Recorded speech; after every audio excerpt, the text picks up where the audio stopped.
করেছে জানি না, এখনকার সরকার ভালো করছে।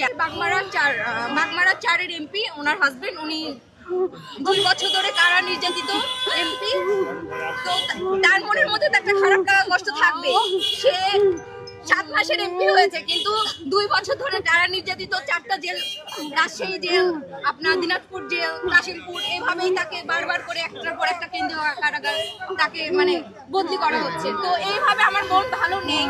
আপনারা প্লিজ মিডিয়ার কাছে, আমাদের কোনো মানে কিছু বলার নেই। আমরা এখন দেশ ভালো আছে, আগে সরকার কি করেছে জানি না, এখনকার সরকার ভালো করছে। আমাদের মনে হয় আপনারাও জানেন সেটা কেমন ভালো হচ্ছে।